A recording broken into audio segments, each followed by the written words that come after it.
అందరికీ నమస్తే అండి. నిన్న అనగా మార్చి 28వ తారీఖు థాయిలాండ్ రాజధాని బ్యాంకాక్లో మరియు మయన్మార్లో తీవ్రమైనటువంటి భూకంపం సంభవించింది. మయన్మార్లోని మాండలీ నగర పరిసర ప్రాంతాల్లో 7.7 తీవ్రతతో భారీ భూకంపం సంభవించింది. కేవలం 12 నిమిషాల వ్యవధిలోనే 2 ప్రకంపనలు సంభవించాయి. తొలి భూకంప కేంద్రం మయన్మార్లోని సాయింగ్ పట్టణానికి 12 కిలోమీటర్ల దూరంలో, రెండో భూకంప కేంద్రం కైక్స్ పట్టణానికి 20 కిలోమీటర్ల దూరంలో ఉంది. అలాగే బంగ్లాదేశ్, చైనాల్లో కూడా స్వల్ప స్థాయిలో ప్రకంపనలు సంభవించాయని చెప్పేసి కూడా చెప్తా ఉన్నారు. అయితే కేవలం ఈ మయన్మార్, థాయిలాండ్ దేశాల్లోనే గత 100 సంవత్సరాల కాలంలో 12 సార్లు ఇక్కడ భూ ప్రకంపనలు వచ్చాయని చెప్పి చెప్తా ఉన్నారు. ఎందుకు ఈ దేశాల్లోనే ఎక్కువ స్థాయిలో భూ ప్రకంపనలు వస్తున్నాయి అనే విషయాల గురించి తెలుసుకుందాం. సాధారణంగా భూమిపై పొరల్లో అనేక ఫలకాలు ఉంటాయి. వీటి సరిహద్దులను ఫాల్ట్స్ అంటారు. ఈ ఫలకాల యొక్క మందం కిలోమీటర్ల స్థాయి పరిధిలో విస్తరించి ఉంటుందంటున్నారు. ఇవి నిరంతరం ఒకదానితో ఒకటి ఢీకొట్టుకుంటూ ఉంటాయని చెప్పి చెప్తా ఉన్నారు శాస్త్రవేత్తలు. ఈ భూఫలకాలు ఎప్పుడు కదులుతూ ఉంటాయి అని చెప్తా ఉన్నారు.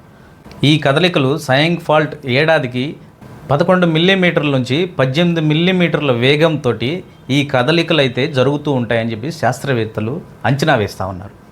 ఇవి దీర్ఘకాలం కొనసాగుతుండడంతో కాలక్రమేణా అంచుల వద్ద రాపిడికి గురై ఒత్తిడి పెరుగుతుంది. ఇది ఒక్కసారిగా భూకంపానికి దారితీస్తూ ఉంది.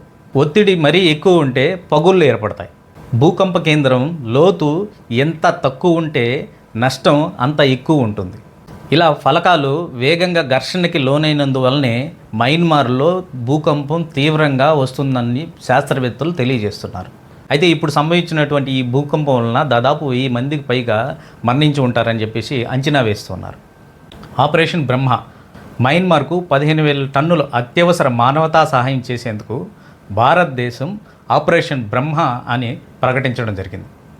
హిండన్ వైమానిక దళం స్టేషన్ నుండి భారత వైమానిక దళం విమానం ద్వారా మయన్మార్కు టెంట్లు, దుప్పట్లు, స్లీపింగ్ బ్యాగ్లు, ఆహార ప్యాకెట్లు, పరిశుభ్రత కిట్లు, జనరేటర్లు మరియు అత్యవసరమైనటువంటి వైద్య సామాగ్రిని పంపించడం జరిగింది.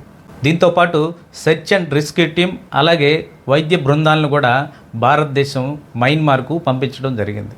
భారతదేశం ఎప్పుడు సహాయం చేసేదానికి ముందుంటుందని చెప్పేసి మరోసారి రుజువైంది. ఇంకా చుట్టుపక్కల దేశాల్లో న్యాచురల్ డిజాస్టర్స్ సంభవించినప్పుడు అందరికంటే ముందుగా స్పందించడంలో భారత్ ముందుంటుంది.